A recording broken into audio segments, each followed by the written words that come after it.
দিব্যেন্দুর সকাল থেকেই মনটা খারাপ। বারবার ছোট বোন নীলার কথা, বাবা মায়ের কথা মনে পড়ছে।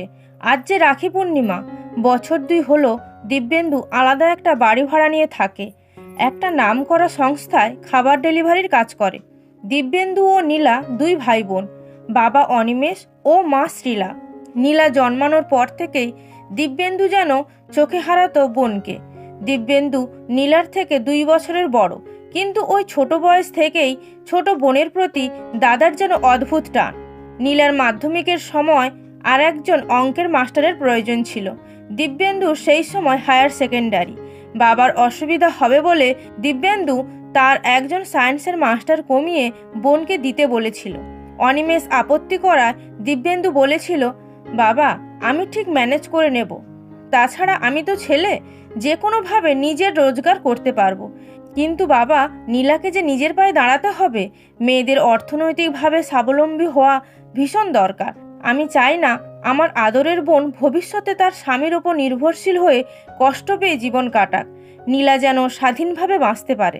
নীলা মাধ্যমিকে ফার্স্ট ডিভিশনে পাশ করে, যেখানে দিব্যেন্দুর কয়েকটা নাম্বারের জন্য ফার্স্ট ক্লাসটা মিস হয়ে যায়। কিন্তু দিব্যেন্দু নীলার সাফল্যে খুব খুশি হয়। দিব্যেন্দুর 2 বন্ধু জানায় তারা ব্যাঙ্গালোরে যে নামকরা ভালো কলেজে ভর্তি হয়েছে, সেখান থেকেই গ্র্যাজুয়েশন কমপ্লিট করে কম্পিউটার কোর্স নিয়ে পড়লে ওই ইউনিভার্সিটি চাকরির জন্য ক্যাম্পাস ইন্টারভিউয়ের ব্যবস্থা করে দেয়। দিব্যেন্দুর বন্ধুরা দিব্যেন্দুকেও ব্যাঙ্গালোরে চলে আসতে বলে। দিব্যেন্দু বাবা মাকে জানালে তারা রাজি হন, কিন্তু বাদশাধে নীলার আবদার। নীলা জানায়, দাদার জন্য এত খরচ করলে আমার কি হবে? আমি তো ইঞ্জিনিয়ারিং পড়ার জন্য ব্যাঙ্গালোরে যাব। আমি ঠিক করেছি 11-12 আমি ব্যাঙ্গালোরের হোস্টেল থেকে পড়ব, আর একেবারে ইঞ্জিনিয়ারিং ডিগ্রি নিয়েই ফিরব। অনিমেষ স্পষ্ট জানায়, দুজনের জন্য খরচ তার পক্ষে সম্ভব নয়। ছোট বোনের আবদারকে অগ্রাধিকার দিয়ে দিব্যেন্দু পিছিয়ে আসে। আজ নীলা নামকরা আইটি সেক্টরে একজন সফটওয়্যার ইঞ্জিনিয়ার। নীলার বর প্রণবও নীলার সাথে একই জায়গাতে কাজ করে।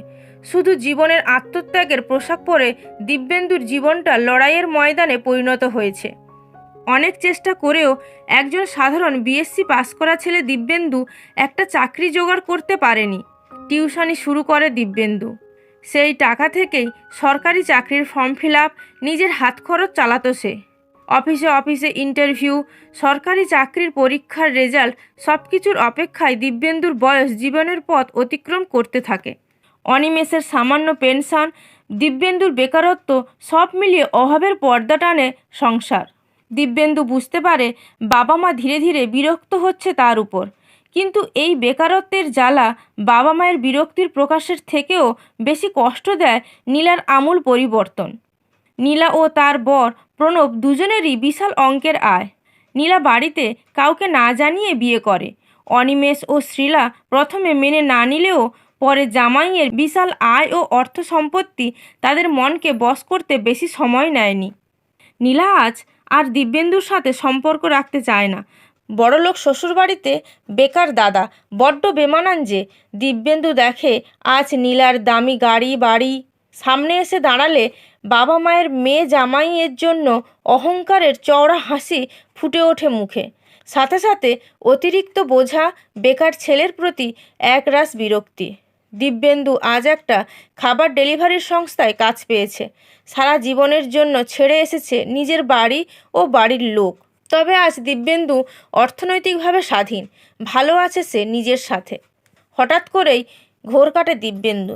মনের অজান্তে মনের হাত ধরে পৌঁছে গিয়েছিল অতীতের স্মৃতিচোরার কুঠুরিতে। আজ রাখি, তাই সকাল থেকেই কাজের চাপ। সকাল থেকে খাবার ডেলিভারি করতে করতে তেমনভাবে কিছু খাওয়াই হয়নি দিব্যেন্দুর। বেলা 1টা বাজে। টালিগঞ্জের 3টে বাড়িতে খাবার ডেলিভারি আছে, তার মধ্যে একটাতে 10টা প্যাকেট দিতে হবে। 2টো বাড়িতে ডেলিভারি দিয়ে শেষ 3 নম্বর বাড়িতে এসে যখন বেল বাজে দিব্যেন্দু, তখন সে প্রচণ্ড খিদে তেষ্টায় ক্লান্ত। শুধু নয়, পথে হঠাৎই বৃষ্টি আসায় রেনকোটটা থাকা সত্ত্বেও ভিজে চান করে গেছে। দরজার খোলেন একজন বয়স্ক মহিলা। দিব্যেন্দু খাবারের প্যাকেটগুলো তার হাতে ধরিয়ে দিলেন। ধরিয়ে দিয়ে পিছন ফিরতেই সে শুনতে পেল সেই মহিলার কণ্ঠস্বর, এ কি বাবা, একেবারে ভিজে গেছো যে, ঘরে এসো। দিব্যেন্দু ফিরে দেখে সেই বয়স্ক মহিলা ভীষণ রকম স্নেহের দৃষ্টিতে তার দিকে তাকিয়ে কথাগুলো বললেন। না না, কিছু অসুবিধা হবে না মাসিমা, আমি ঠিক যেতে পারবো, দিব্যেন্দু বলে ওঠে। ভদ্রমহিলা এবার যেন স্নেহের শাসনের সুরে বললেন, একদম না, আমি তোমার মায়ের মতো। এই অবেলা শুকনো মুখে আমি তোমায় যেতে দেব না।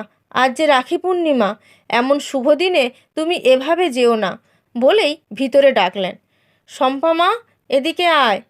দিব্যেন্দু বাড়ির ভেতরে গিয়ে বসলে সে দেখে শম্পা নামে একটি মেয়ে হাসি মুখে তার দিকে এগিয়ে আসে, হাতে একটি প্যাকেট।